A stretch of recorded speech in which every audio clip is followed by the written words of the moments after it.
उपासक को जो ये भय और घबराहट होती है, ये पाप होते हैं। विश्वास रखना चाहिए, हमारे प्रभु हमारे साथ हैं, विश्वास रख लीजिए। ठीक अवसर पर जिंदगी में देखा है, जो भी जीवन व्यतीत हुआ है, ठीक अवसर पर कोई ना कोई रूप लेकर के वो ऐसा प्रियता दिखाते हुए हम पहचान नहीं पाते। उस समय ऐसा लगता है ये व्यक्ति है, कोई सात्विक होगा, इसलिए सब बाद में पता लगता है वो व्यक्ति नहीं, वो तो समष्टि का स्वामी था। नहीं, इतना प्यार कौन करता है। भय भक्त का विषय नहीं है। साधक तीन बातें आरंभ से देखे कि हमारे जीवन में आ रही हैं कि नहीं।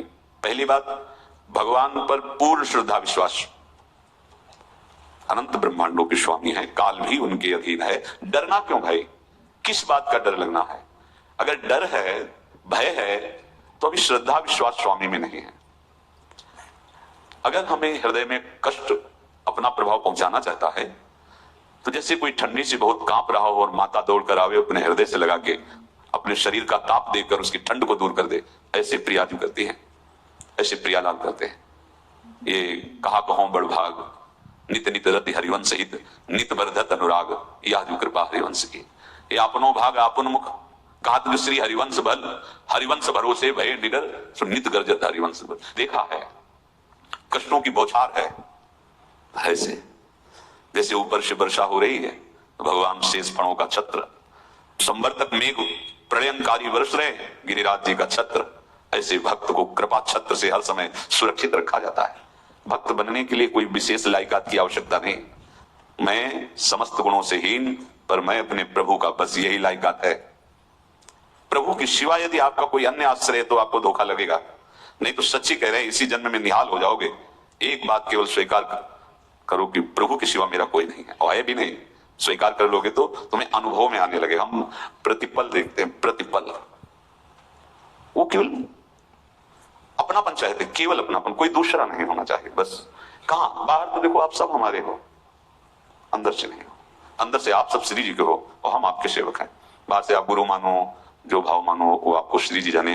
अंदर से हमारे आप श्री जी के जन हो और हम आपके सेवक हैं। बाहर से कुछ भी व्यवहार मानो, कोई बाहर से व्यवहार का कोई अस्तित्व नहीं, अंदर की बात का अस्तित्व होता है। आप सब हमारी स्वामिनी के परिकर हो, हम आपके दास हैं। बस इस बात से हमारा अपनापन आपसे है, नहीं श्री जी के सिवा किसी से कोई अपनापन नहीं। कि आप इसका प्रभाव समझिए। प्रभु को सिर्फ अपनापन चाहिए, सिर्फ अनन्यता। यदि उपासक में तीन बातें नहीं है तो अभी थोड़ी गड़बड़ी है। पहला, दृढ़ श्रद्धा विश्वास। दृढ़ श्रद्धा, आप नहीं, अब नहीं, अब नहीं, अब तो हाथ उठने का समय आ गया। आप क्या, आप नहीं, अब गाहक मत फंसाओ, बाजार बंद करो, हाथ उठा लो, चलो अपने घर चलो, समय आ गया, घर चलने का समय है। नहीं तो कलयुग अपनी बाजार ऐसी फैला देगा कि भूल जाओगे कि घर भी जाना है। दूसरी बात, जो गुरु ने भजन दिया उसमें तत्परता, सच्ची मानिए।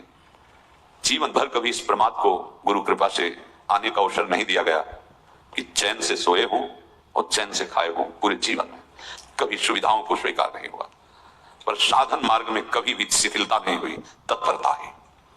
प्रभु पर पूर्ण श्रद्धा विश्वास और गुरु प्रदत्त साधन पर तत्परता। और तीसरा खास विषय, इंद्रियों से भोगों को न भोगना। तब ये जो रंग है परमार्थ का, तब अब दो चार माला की और मनमानी आचरण की कहते हैं हमें भगवदानंद की स्फूर्ति नहीं होती। आपने रास्ता रखा है भगवदानंद का, बाजार लगाए बैठे हो अंदर हृदय में अन्य आसों की, अन्य भोगों की, अन्य चाहों की, अन्य मान्यताओं की। अरे खाली करो, ये सब माया का खेल है। एकमात्र प्रभु, बस जब ठन जाएगी ये बात, तो गौर से देखो क्या है। जब चलोगे तो क्या होगा, चलने की तो सोचो, उस दिन की सोचो जिस दिन चलना है, और किस दिन चलना है पता ही नहीं है, तब तो और होश में हो जाओ। आपको कोई भी यहां सहयोग देने वाला नहीं, कोई भी वस्तु आपकी नहीं, कुछ भी आपके साथ नहीं जाएगा। तो होश में हो जाओ, संभाल लो, आगे की गति मत बिगाड़ो। तीन बातों पर ध्यान दीजिए, श्रद्धा और विश्वास अटूट अपने इष्ट पर। दूसरी बात, हमारे हृदय में जो गुरुदेव ने उपासना का बीज रोपण किया, तत्परता। देखो आपको हृदय की बात कहता हूं, माया के पास केवल प्रलोभन है, ये सुख में बांधती है। सुख का प्रलोभन अच्छे से सजा के पेश करके देना, साधक को भ्रष्ट करना, ये इसका स्वभाव है माया का। माया किसी व्यक्ति का नाम नहीं, किसी शरीर का नाम नहीं। भगवत विमुखता जिस वस्तु व्यक्ति स्थान से हो वही माया है। माया का मतलब थोड़ी जिसे कोई स्त्री शरीर पे आरोप कर दे या पुरुष शरीर पे आरोप कर दे, ये तो माया है। तो और क्या है, मैं, मोर, तोर, तय और जहां तक इंद्रियां जाएं, जहां तक मन जाए, सब माया ही है। इसको देखा है भगवान के पार्षदों ने। ये क्या करती है, चमकीली लेबिल लगाकर सुख का चारा डाल करके जीव को बांधती है।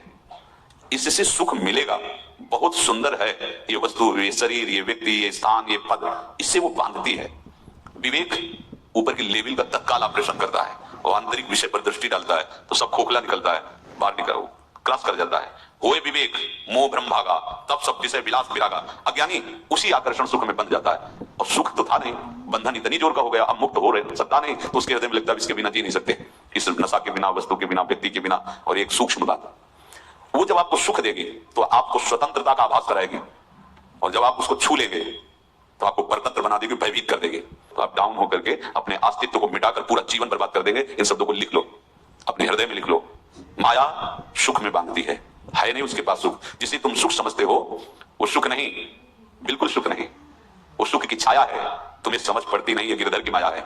उस सुख का बंधन, आप देखो कुछ भी क्रिया करते हो माया जनित तो प्रलोभन होता है, सुख मिलेगा। और जिस समय सुख मिलने के लिए आप लालायित हुए, उस समय सुख भोगने की स्वतंत्रता आपको दे देगी। लो, आप समझ रहे हैं हम स्वतंत्र स्वामी होकर सुख भोग रहे हैं? नहीं, अब भोग लिए ना, अब गुलामी उसकी सहो। अब तुम्हें वैराग्य हो रहा कि मैं नहीं भोगूंगा, उसकी दृष्टि बदलेगी। समझ रहे हो? अब आप अपने आप को पूरे शरणागत कर दिए, हर तरह से तुम्हें बांध करके भगवत विमुख करके नष्ट कर देगी। ये बात अच्छे से समझ लो, अच्छे से। इस सुख का प्रलोभन देकर बांधती है, सुख है नहीं। क्योंकि आप उपासक हो, जब सुख में उतरोगे तो कितने दिन फिर आपको घृणा होगी कि अरे धिक्कार हमारे जीवन, फिर लौटने का चांस नहीं रहेगा। ध्यान से सुन लो, लौटने का चांस नहीं देगी माया। तुम्हारी ऐसी आंतरिक कमजोरी हो जाएगी, ऐसी वृत्तियां कमजोर हो जाएंगी कि तुम उस माया के इशारे पर नाचोगे, उसके विपरीत तुम बोलने की भी ताकत नहीं रख सकते। मान लीजिए विषय चुगा दिन चुगे कचुक चुगत सुख होए, फिर जो फांसी ऐसी लगे तेजम दुख न को, ये अनुभवी महापुरुष रसिक शेखर श्री ध्रुवदास जी महाराज कह रहे हैं। तो तीसरी बात का संयतेंद्रिय, दृढ़ श्रद्धा विश्वास भगवान पर, गुरु प्रदत्त प्रबल साधना में तत्परता, और इंद्रियों की गुलामी कभी स्वीकार न करना। जीवन में ध्यान रखा जाए, केवल प्राण पोषण शरीर के निर्वाह के लिए जो निरपेक्ष भाव से मिले उसे स्वीकार करो, अन्यथा ये प्रलोभन सुख का देकर माया तुम्हें बांध लेगी और फिर तुम्हें अधीन कर लेगी। कितने से मार्ग में उत्साहित होकर चलते हैं, पर गुरु कृपा पात्र ना होने के कारण, चतुर खिलाड़ी ना होने के कारण वो प्रलोभन में फंस जाते हैं। फंस गए तो फिर मछली का कांटा जानते हो, ऐसे अब वो चाहे जितना हिले डुले, कांटा नहीं निकल सकता, अब तो उसको मरना ही पड़ेगा। ये जन्म बर्बाद ना हो, आप सबसे प्रार्थना है। बहुत ही अपने घर की जैसी बात होती है। इसका कार्य है माया का सुख में बांधना, सुख के प्रलोभन से, और आपको सुख भोगने के लिए स्वतंत्रता देना। आप उस स्वतंत्रता से सुख भोगे कि न जाने कितने जन्मों की परतंत्रता तुमने स्वीकार कर ली। अगर इस रहस्य को जान जाओगे तो डरोगे। ये डरे डर प्यारी वंश हित। श्वास जैसे मनुष्य स्वाभाविक लेता है, खाते पीते सोते चलते उठते बैठते बात करते हंसते, सब अवस्थाओं में आप श्वास नहीं लेते, स्वाभाविक आ जा रही है। ऐसे ही श्वास प्रश्वास अपने आराध्य देव की स्मरण का अभ्यास बना लो। अभ्यास योग युक्त चेतसा नान्यगामिना। और जैसे तनिक भी श्वास रुकी तो घबराहट, बेचैनी, परेशानी आ जाती है, ऐसे ही श्वास प्रश्वास यदि नाम से खाली जाने लगे तो घबराहट, परेशानी, जलन पैदा होनी चाहिए। तब आप उपासक माने जाएंगे। क्या ऐसा हो रहा है?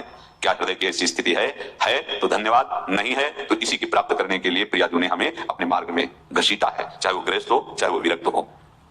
यदि श्वास प्रश्वास में नाम न हुआ तो तुम्हें घबराहट होनी चाहिए। भोरी सखी जी कहते हैं कि मेरे जी में बड़ी घबराहट होती है, ऐसे जी घबराहट। भोरी सखी जी कह रहे हैं श्वास नाम दो बिलक चलत है, इनको भेद न मोको भावे। मुझे बहुत घबराहट पैदा हो रही। प्रिया जी से कह रहे हैं कि श्वास प्रश्वास में नाम का क्रम नहीं बन पा रहा, टूट रहा है, मुझे ऐसा अच्छा नहीं लग रहा। आप कृपा करो प्रियाजू, श्वास ही नाम, नाम ही श्वासा, नाम श्वास को भेद मिटावे। प्रियाजू ऐसी कृपा कर दो, श्वास प्रश्वास आपका नाम चलता रहे। ये बात प्रवचन ना मान करके जीवन मान लीजिए। जैसे हमारी श्वास प्रश्वास उठते बैठते चलते फिरते खाते पीते स्वाभाविक चलती है, हम ऐसा अभ्यास नाम का करें कि ऐसे चले। जैसे हमारी श्वास प्रश्वास रुकने लगे तो घबराहट, बेचैनी, प्राण व्याकुल हो जाते हैं, ऐसे ही श्वास प्रश्वास में यदि नाम रुकने लगे तो तद्स्मरणेन परम व्याकुल, घबराहट पैदा हो जाना चाहिए। नहीं होती तो अभी बहुत दूर नगरी, होती है तो अब निहाल हो गए हो, तुम चिंता मत करो। आगे का जो दिव्यात्मक स्वरूप है वो आना प्रारंभ हो जाएगा। रोम रोम रग रग बोले तब कुछ स्वाद नाम को पावे। यही सारा वैभव प्रकाशित हो जाता है। जहां तक हो सके किसी भी अनर्थ के हटाने का तुम प्रयास और चिंता मत करो। बहुत अनुभव की बात है। जैसे तुम कहीं फंस गए, गलती हो गई तुमसे, माया ने फंसा लिया, अब निर्भय हो जाओ। तुम्हारा अपमान होगा, तुम्हारी निंदा होगी, कुछ नहीं बिगड़ेगा, लेकिन पूरा जीवन बर्बाद नहीं कर देना है। प्रभु के भरोसे हो जाओ कि यदि आपको अपमान और निंदा करवानी तो करवाओ, पर अब लो नसानी अगना न सही। मैं समझ गया, अब आगे बढ़ूंगा, नहीं रुकूंगा। कुछ भी हो जाए, प्राण चले जाए, सभा में अपमान हो जाए, तो भी मैं रुकने वाला नहीं। समझ रहे? प्राप्त अनर्थ की निवृत्ति की चिंता में नहीं रहना तुम्हें। अगर तुमसे अनर्थ हो भी गया है तो तत्काल आगे बढ़ो। तुम्हारा इष्ट वो तो जान रहा है ना, तो पकड़ो उसी को। आप जान रहे थे मैं फिसल रहा था, आपने नहीं रुका ना, चल अब आपके ऊपर है। आप चाहे अपमान करवाओ, चाहे निंदा करवाओ, चाहे आप हमारा ये शरीर छुड़वा दो, अब मैं आपको छोड़ने वाला नहीं। बिल्कुल ये बात पकड़ लेना। ये जीवन में कई बार ऐसे अवसर आते हैं जहां हमारी भक्ति को बाधित करने के लिए माया ऐसे कांटे फैला देती है और हम असमर्थ हो जाते हैं, हम दब जाते हैं। कुछ गड़बड़ नहीं होगा, मृत्यु से ज्यादा कुछ गड़बड़ होने वाला नहीं। जो गड़बड़ हो गया अब दोबारा होगा नहीं, और उसमें हम दबेंगे नहीं, हम उसे क्रॉस करके आगे बढ़ेंगे भगवत मार्ग। कुछ नहीं होगा, विश्वास करना। वो ऐसे फूल जैसा निकाल के तुम्हें अलग कर देंगे, विश्वास रखना।